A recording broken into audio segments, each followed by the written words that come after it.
بسم اللہ الرحمن الرحیم نحمد ونصلی علی رسولہ الکریم اما بعد۔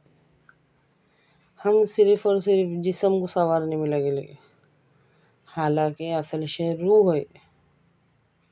ہماری جو محنت کوشش ہے نا وہ صرف اور صرف جسم کو سنوارنے کی۔ سوچ کے دیکھو، جب اس جسم میں سے جان نکل جاتی ہے، روح نکل جاتی ہے، کیا ہوتا ہے اس کے ساتھ؟ اللہ معاف کرے، خالی کھوکے کے ساتھ کیا ہوتا ہے؟ اس کو دفنا دیتے۔ اصل شے نا وہ ہماری روح ہے، وہ اللہ کے پاس سے آئی ہے اور وہ اللہ کا قرب چاہتی ہے، جو کہ ہم ساری زندگی بھر اپنے آپ کا صحیح استعمال نہیں کر کے ہم اپنے آپ کو ضائع کر رہے ہیں۔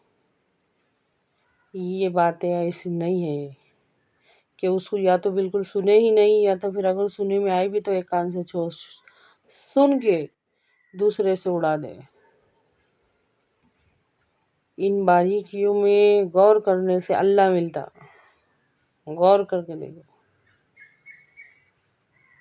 جسم مٹی کا پتلا ہے، مٹی میں مل جائے گا، اور روح اللہ کے پاس سے آئی ہے، وہ اللہ کے پاس جائے گی۔ عذاب جو ہوتا ہے نا جسم کو نہیں ہوتا، اور جسم کا کچھ نہیں۔ ہم کو اگر سنوارنا ہے تو ہم کو ہماری روح کو سنوارنا ہے۔ یہ بات ہمارے سمجھ میں کیوں نہیں آتی؟ اچھی طرح سے پتہ ہونے کے باوجود کہ ہم کو اس دنیا سے کچھ نہیں لے کے جانے کا، ہم نے اپنے آپ کو پورا دنیا میں کھپا ڈالے۔ ساری کی ساری محنتیں، ساری کی ساری کوششیں، اپنا ہنر، اپنی صلاحیتیں، اپنی ہمت، اپنی طاقت، ہم سب کچھ دنیا پہ لٹا دے رہے۔ آخر یہ کیسی مدہوشی ہے، یہ کیسا پاگل پن ہے، یہ کیسی غفلت ہے کہ جاننے اور سمجھنے کے باوجود ہم یہ سب کر رہے۔ ہم کیوں نہیں سمجھ رہے؟ کثرت سے ہونے والی موتیں ہمارے دل پر اثر نہیں کر رہی۔ خطرناک سے خطرناک بیماریاں دیکھ کے ہمارا دل لرز نہیں جا رہا۔ آخر کیا بات ہے؟ خود کو بدلو، اپنے آپ کا صحیح استعمال کرو، اپنے آپ کو ضائع مت ہونے دو۔ یہ نقصان چھوٹا موٹا نقصان نہیں ہے، یہ گھاٹا چھوٹا موٹا گھاٹا نہیں ہے کہ کوئی بات نہیں۔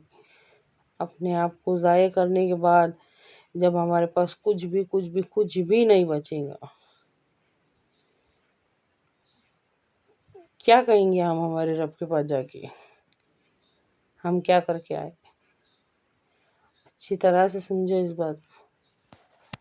ہم نے ہمارے نبی پاک صلی اللہ علیہ وسلم کی آمد کے مقصد کو چھوٹا کر دیے، اس کی اہمیت کو چھوٹا کر دیے۔ ہم نے صحابہ رضی اللہ عنہ کی، پہلے کے انبیاء کی، پھر نبی کریم صلی اللہ علیہ وسلم کے بعد آنے والے صحابہ کی، پھر ان کے نواسوں کی، تمام اہل ایمان کی قربانیوں کے مقصد کو، مطلب کو ہم نے چھوٹا کر دیا، دنیا کے پیچھے بھاگ کے کہ ہم کو یہ سب نہیں چاہیے، کہ ہم کو اللہ کے حکم نہیں چاہیے، ہم کو صرف اور صرف دنیا چاہیے۔ ہم نے ہماری چوائس بتا دی ہے، یہ ہماری چوائس ہے۔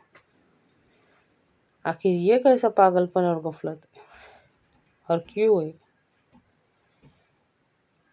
جس راہ پر ہم چلیں گے اس راہ پہ ہماری اولاد چلیں گی۔